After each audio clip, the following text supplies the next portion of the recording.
Hello everybody, welcome to StraightA. Dawson here. That was a little off there, but whatever, we're still rolling with it. And welcome to a series I haven't done in a hot minute just because I really just wasn't invested in it. There was a lot of other good things going around, a lot of other projects I was working on, but I decided, I was going to jump back into it today and just, roll with it and see what happens this week. Sunday Night Football is tomorrow, essentially, so I decided I want to go and make my parlays and get something done. I want to see if I can win some money. All about the money. All about the money.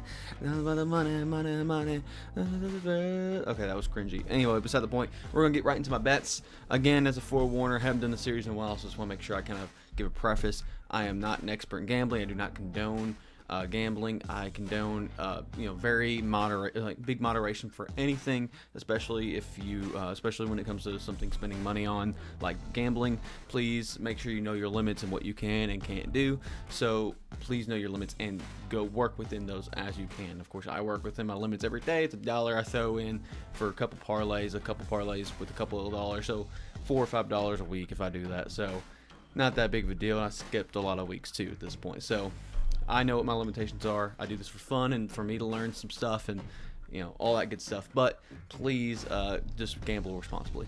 Either way, jumping right into things. First one's my 13-leg parlay. So of course I bet on every game besides the Thursday night game, of course. And there's a couple things here. I don't know. This was a really tough week, I'll be honest. There's a lot of spreads I didn't like. There's a lot of over-unders I didn't like. So now that we're kind of getting to that, part of the season where some things can randomly happen, it's kind of hard to predict. But I think I did the best educated one I can do.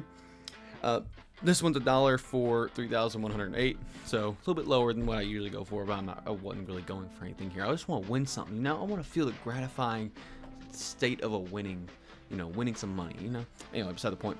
First of all, I got the Los Angeles Chargers at -3 against Green Bay.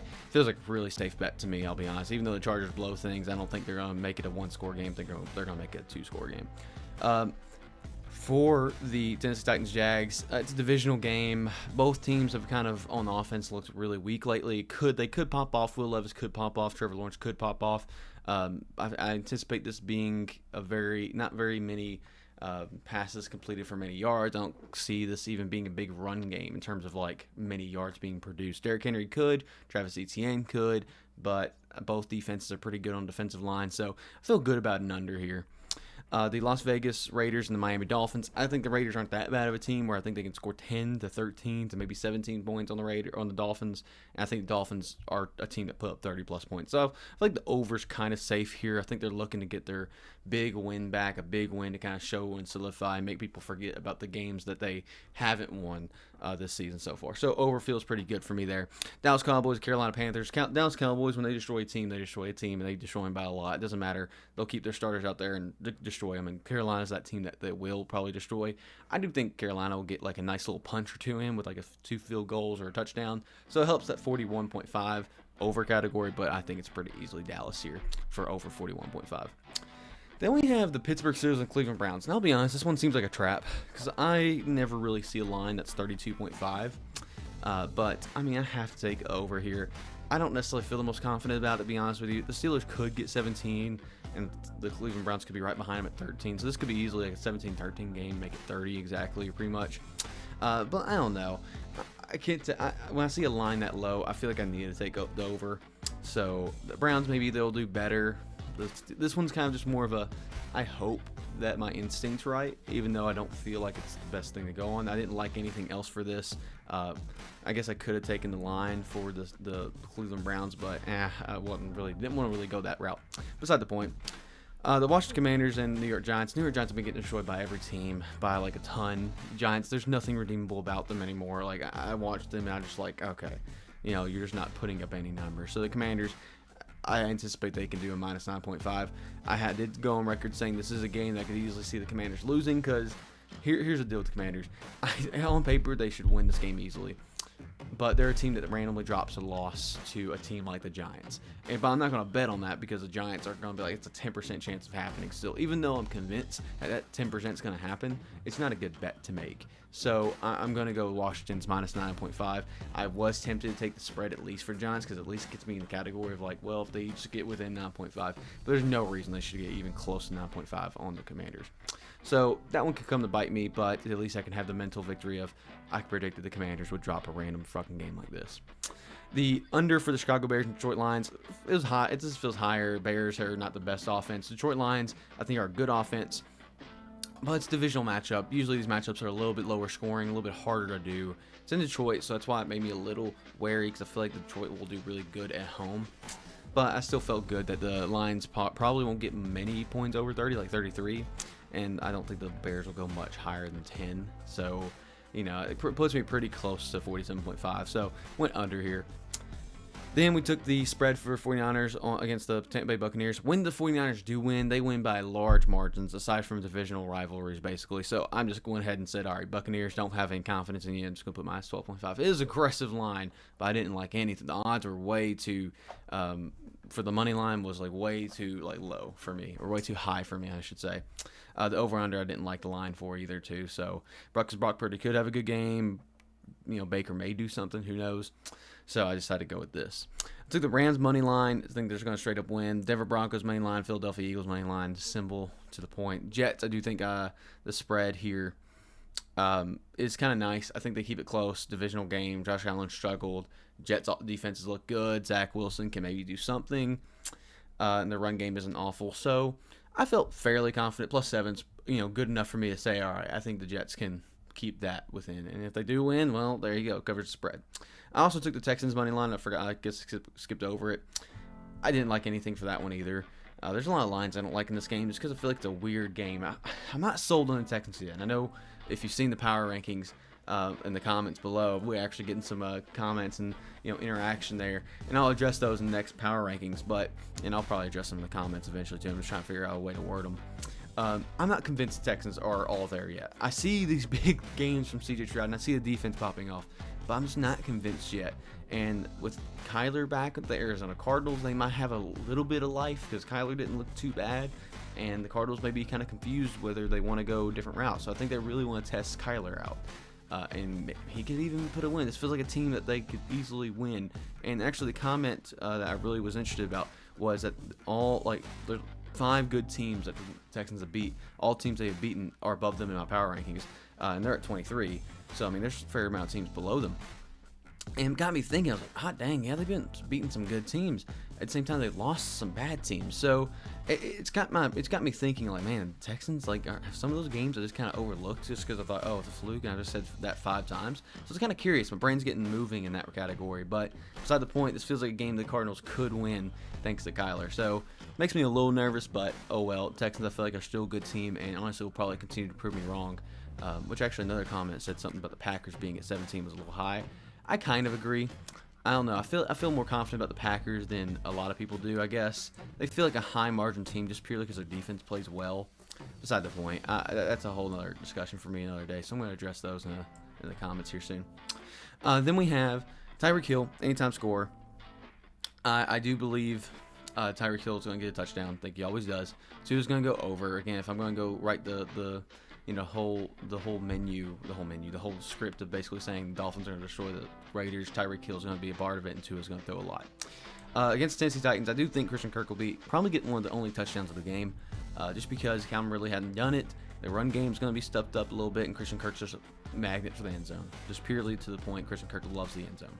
CeeDee Lamb, again, more of a momentum thing. CeeDee Lamb has absolutely been killing it the last few weeks, and it's going to be really tough for him not to find the end zone against a bad secondary in the Carolina Panthers. So we'll see. Maybe some other people get looks instead, but I think CeeDee Lamb's a pretty safe bet. Nico Collins, again, it kind of goes back and forth between him and Tank Dell. Nico Collins has been getting more momentum behind him, though, so I feel all right with him getting a touchdown. Justin Herbert getting over the passing yards against the Packers secondary, which has been struggling, especially with some good receivers on his side. I think he can easily do it. 237.5 yards for Josh Allen felt really low. I know it's against the Jets, but I feel like he can still get that, and I feel like he's just somebody who can deceivingly get that anyway. Cortland Sutton, anytime touchdown, he's been finding the end zone and really doing well to be a magnet, kind of like Christian Kirk, to that end zone. And against a weaker secondary from the Vikings, I know it's not awful, but it's a weaker one. I think defensive line of the Vikings is a little bit better. I think the Denver Broncos can easily find that. And Jalen Hurts over 233.5 passing yards. I have high expectations for this Eagles-Kansas City Chiefs game in terms of points, and I decided I just want to go in with Jalen Hurts there. Excuse me. I did do 2 same-game parlays. One on the Broncos-Vikings game, one on Chiefs-Eagles. And I didn't do many on this one. I kind of kept the Broncos-Vikings one short and sweet and to the point. I think all of these are very doable. Courtland Sutton with the first touchdown score makes me more on the nervous side of things, but I wanted to make it a little bit more of a payout. But beside the point, I do think Russell Wilson's going to get over these yards. I know it's tough because he usually hovers around that high 190s basically pretty often, but I also think he can get 210, 220 pretty easily. It'll be curious because I do think he's more conservative when passing the ball, so it's more likely to find more touchdowns than actually yards. So I feel all right about that, and this is more a hopeful Broncos fan also speculating that. Jordan Addison, I think, will easily go over 46.5 without Jay Jettis playing. Joshua Dobbs, I don't think will not get more than 1 touchdown pass. I think he'll kind of go through the run game a little bit. I don't see where the Vikings can score on the Broncos. And that's just me. It's me saying that as somebody analyzing this game, is that the defensive line is where they have to do that from. Alexander Madison and Ty Chandler are also not very good. And I know we have the weakest run defense. It's gotten better, number one, kind of. Number two, it's not very good runners they have. And our secondary is okay, like pretty good. So I don't see where Jordan Addison can get very involved. T.J. Hawkinson's probably their one way of really getting things, and that's where my hopeful T.J. Hawkinson under 5.5. 5.5 is also really aggressive. I feel like a lot of people can get in the 7s, especially T.J. Hawkinson, who has been getting 7s and 8s. I feel like he's going to be held down a little bit, and they're going to rely more on K.J. Osborne. For some reason, I feel like it's going to be a K.J. Osborne type game. Beside the point, Joshua Dobbs or Jordan Addison will get more than 4.5 receptions, I believe. And Courtland Sutton, I believe, will get the first touchdown. I think it's going to be a Denver possession, boom, touchdown with Courtland Sutton, and then there will be a staggered game for the rest of the game, pretty much, because that's what the Broncos do. They get off to a really good start, and then boom, they stagger off. Beside the point, next game is the Chiefs-Eagles. It's a whole rematch from the Super Bowl, which is really cool. I think Rashee Rice is going to get a touchdown. I think Travis Kelce will probably get a touchdown too, and I think he'll get the first touchdown, as you'll see down there. But I think that Patrick Mahomes really likes Rashee Rice, and I don't see many other people really getting that. And I don't think Philadelphia is going to let up a rushing touchdown. I really don't. I thought about it, and whether Isaiah Pacheco is going to get involved with it, and I think he'll be more in the passing game, if that makes sense. So we'll see. But Isaiah Pacheco, I think, will still get 48.5 yards. I feel like there's a low line, but I guess a good Eagles defense. So, whatever. Jalen Hurts, I feel like does not rush for that much. I think all of his, I don't know, it feels like he doesn't get over 35.5 whole often. That's just me not looking at the numbers, but 35.5 seemed a little aggressive. DeAndre Swift over 17.5 receiving yards. Chiefs feel like a team that you need to pass to your running backs a little bit. And I feel like DeAndre Swift is one of those good receiving backs where he can get a good, if he gets the ball 2 times, he can get 17.5 yards. So I didn't feel too bad about that one. Sky Moore under 18.5 with so many other receivers on that team, MVS, Rashee Rice, and Travis Kelce. I just don't see Sky Moore getting much love. Now, granted, 1 reception basically kills this, but I don't know. I don't see it. And maybe it's, maybe 2 receptions, but it's a little curious. Jalen Hurts, I do think will get over 1.5 passing touchdowns. Honestly, I probably should have done Patrick Mahomes as well now that I think about it, but I just didn't think about it, to be honest with you. First half, I think it's going to be explosive first half, and then kind of die down to more defensive game second half. I don't know why. Just kind of my first, instinct was like, oh, you know what? I think both these teams are going to put off a really strong start, and then Andy Reid will kind of like slow down the pace of the game. So 22.5 over the first half total. Felt pretty good about that. And Travis Kelce, I think, is going to get the first touchdown score. They're in Arrowhead. Taylor Swift's probably going to be there, and she's probably like, "Oh my gosh, you're my Travis Kelce," and he's going to get a touchdown score. I think it's going to be kind of poetry in motion, right there for it. So I feel pretty okay about all these. Of course, with any parlays, they're a little bit more of a risky business type deal. But I like this. It's still fun for me to kind of look at these, and as the game goes on, what I'm really looking forward to next year is I'm planning ahead and kind of getting things squared away about just like what kind of different league. Oh, good gosh, that was a crack in my voice. What kind of different leagues I want to do next year of just like parlays, fantasy football, stuff like that. And I think between Ben and I, Ben's really our big fantasy guy, and I may kind of talk to him more. Oh, there goes the gambling problem. Boop. Log back in real quick.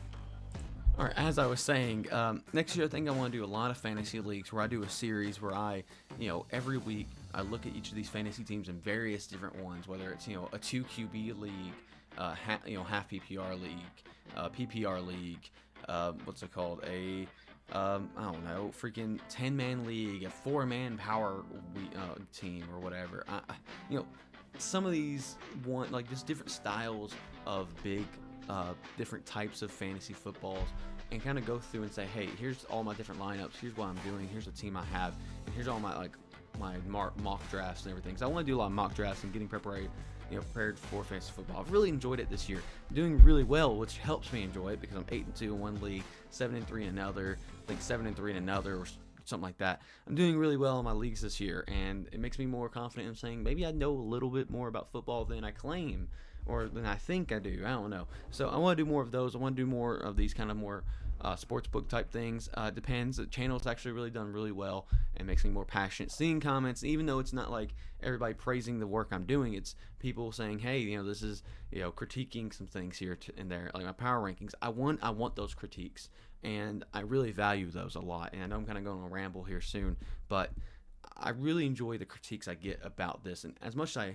as much as the guys joke on me, as much as the you see me get mad or frustrated because my points aren't getting across or whatever, I really enjoy those conversations, because at the end of the day, I can make fun of those guys all the time and feel good about it because we're bantering back and forth. And I love those guys; they love me for the most part, and I can kind of take that input. I'm like, okay, you're right. Maybe I am treating these teams a little bit more harshly, and I'll probably have to look in deep to myself and say, all right, let's really look at the parlays this year, or not parlays, sorry, the power rankings this year, and how do I want to change up my thought process with those? Because I think I've done really well keeping with the status quo I've kept in the beginning, but maybe that status quo wasn't the best because it's leaving teams like the Texans, who are maybe a little bit lower than I want. I don't know if I'd call them a top 16 team, but I definitely probably, at this point, probably should put them in the top 20 pretty easily. Packers, I still think they're top 20, but I can see where they need to be a little bit lower than 17, which is aggressive.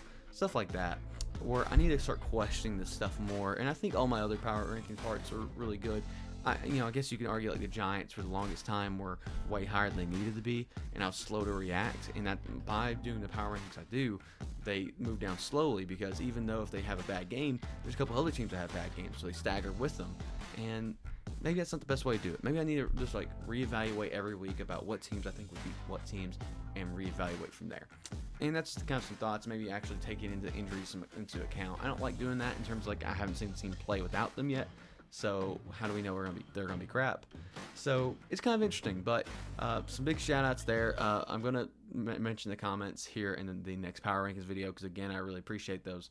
And the boys give me so much crap, but I've really enjoyed this. I've really enjoyed this channel. Really enjoyed the series, that series. And I've really enjoyed doing parlays here and there still too. So lots of things to look forward to with StraightA. I'm really hopeful of all this, and that's beside the point. It's a nice little Sunday morning video I'm going to get out for you guys, so you can enjoy football, but maybe watch a little bit of this and help follow with my parlays and see which ones have hit. Either way, guys, thank you guys for watching. StraightA Dawson, out.